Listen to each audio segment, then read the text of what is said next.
கர்த்தருக்கு ஸ்தோத்திரம். இன்றைய வசனம் ரோமர் 2:11.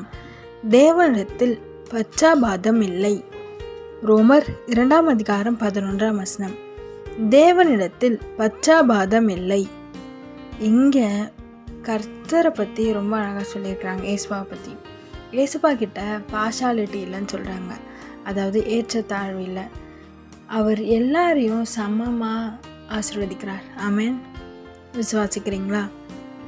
ஏசப்பா மனுஷங்க பார்க்குற மாதிரி நம்மளை பார்க்க மாட்டார்.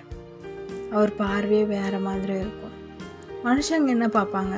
ஹைட்டாக இருக்காங்களா, குள்ளமாக இருக்காங்களா, வெள்ளையாக இருக்காங்களா, கருப்பாக இருக்காங்களா, நல்லா படிச்சிருக்காங்களா, படிக்கலையா, இவங்கக்கிட்ட நல்லா பணம் இருக்கா, இவங்கக்கிட்ட இல்லை அப்படின்லாம் ஏசப்பா பார்த்து அவங்கக்கிட்ட போக மாட்டார்.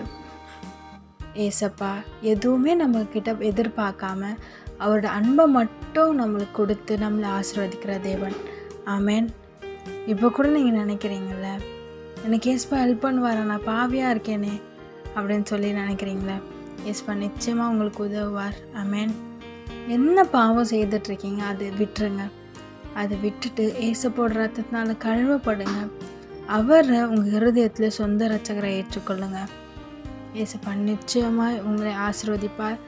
எல்லா விதமான தேவைகளும் சந்தித்து ஆசீர்வதிப்பார். அவர் இப்படி இருந்தால் தான் அப்படி இருந்தால் தான் ஆசீர்வதிப்பான்னு இல்லை. அவர் நீங்கள் எந்த சூழ்நிலை இருந்தாலும் உங்களை ஆசீர்வதித்து உயர்த்துவார். பயப்படாதீங்க. அவர் உங்கள் கூட தான் இருக்கிறார். உங்களை ஆசீர்வதிப்பார். ஆமென்.